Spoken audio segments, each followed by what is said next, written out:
यार हुई वो चौधरी साहब ने पीछे से दलवाई। चौधरी साहब ने वहां के जो पुलिस वाले थे उनको कह के जबरदस्ती रात के वक्त एसएचओ को जज के घर भेज दिया। जज ने दरवाजा नहीं खोला तो जबरदस्ती पुलिस वाले जज के घर घुस गए। जज ने एसएचओ को कहा कि ये क्या तमीज है कि आप रात गए मेरे घर घुस गए, क्या तकलीफ है? उन्होंने कहा जी उनके बयान लें, वो जो खवातीन हैं, गोरियां हैं जो बाहर से गैर मुल्की खवातीन हैं, उनके आप बयान लें। बयान क्यों नहीं लेते आप?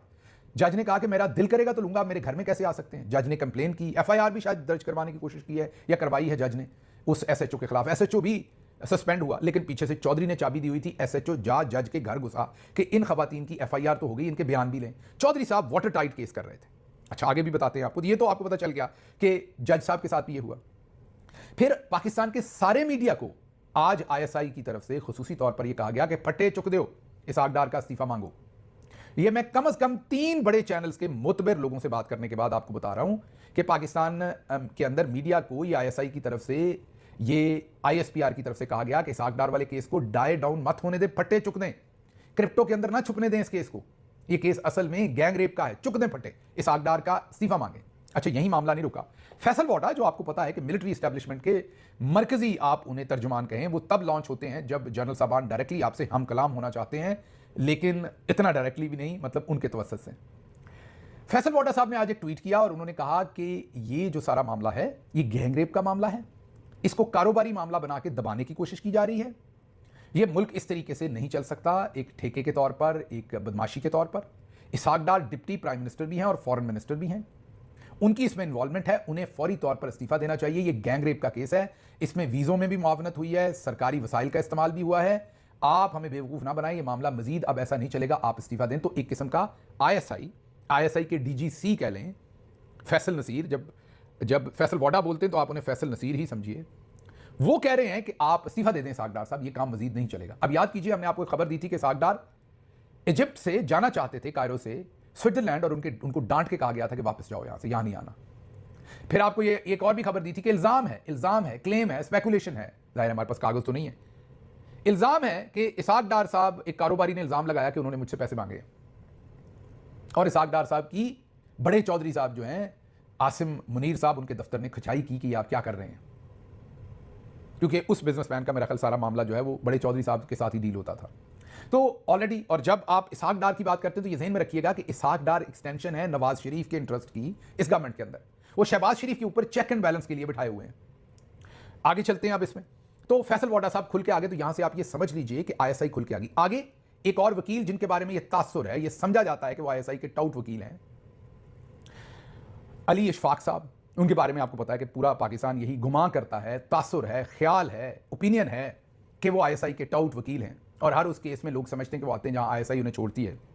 वो कहते हैं कि 2 खवातीन का मजिस्ट्रेट की अदालत में रिकॉर्ड करदा बयान इंतहाई रोंगटे खड़े करने वाला है, खासकर जो खातून वेनेजुएला की शहरी और मुतासरा फरीक है।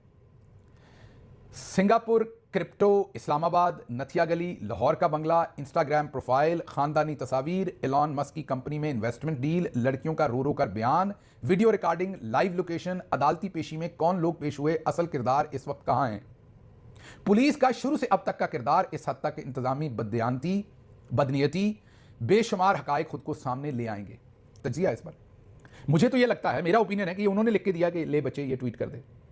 तो सिंगापुर, मैं दोबारा पढ़ूंगा, आई नो कि आप बोर होंगे, लेकिन ये ट्वीट को गौर से देखें, ये ना सोचें किसने किया है, ये इंपॉर्टेंट नहीं है, क्योंकि मैं भी इनको टाउटी समझता हूं आईएसआई का, ये इंपॉर्टेंट नहीं है, लेकिन आप लफ्ज पढ़ें कि आईएसआई क्या मैसेज देना चाहती है डार और नवाज शरीफ को।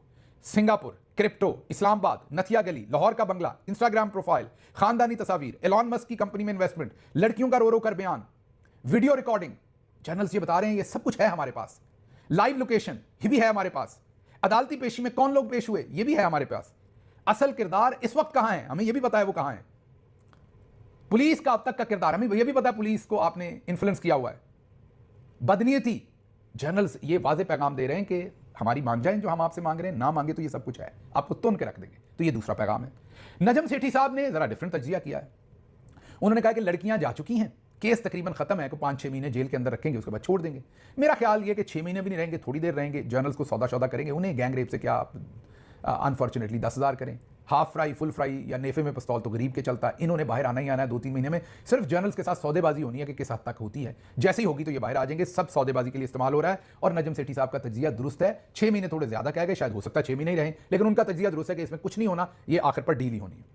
अलीम खान साहब का इसमें बयान बड़ा इंटरेस्टिंग है। वो कहते हैं हो सकता है कश्मीर में हुकूमत बनाने के लिए हमें किसी पार्टी की भी जरूरत ना पड़े। ये कल ही बताया था आपको कि वो एक गरम गरम आलू हाथ पे रखा है तो मामला शुरू हो गया। अच्छा, अब आप कहेंगे कि क्या वाकई हतमी तौर पर ये इनकी लड़ाई शदीद हो जाएगी? नहीं, लड़ाई असूलों वालों की होती है। दोनों साइड गंदे पर गंदे हैं, दोनों साइड जनरल्स भी और ये भी रज के करप्ट और गंदे पर गंदे हैं। गंदे पर गंदे हैं, दोनों साइड जनरल्स भी और ये भी रज के करप्ट और गंदे पर गंदे हैं। इनके कौन से कोई असूल हैं?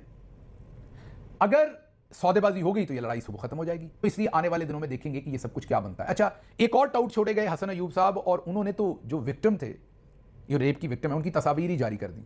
ओके, आईएसआई इसमें पूरा मसाला फेंकना चाहती है कि मामला रुके ना, हालांकि विक्टिम की तस्वीर हमने ये चेहरे धुंधले किए, ये हमने किए, उन्होंने नहीं किए, उन्होंने धुंधले के बगैर ही जारी कर दी। तो विक्टिम्स की तस्वीर भी रेप की नहीं जारी की जाती, उन्होंने कर दी। तो आईएसआई कहती है खींच के रखें। और अब अली इशफाक साहब, जिनके बारे में तासुर है कि वो आईएसआई के टाउट हैं, उन्होंने तो बाकायदा ये भी इंफॉर्मेशन अंदर की दे दी कि बयान रिकॉर्ड हो चुका है।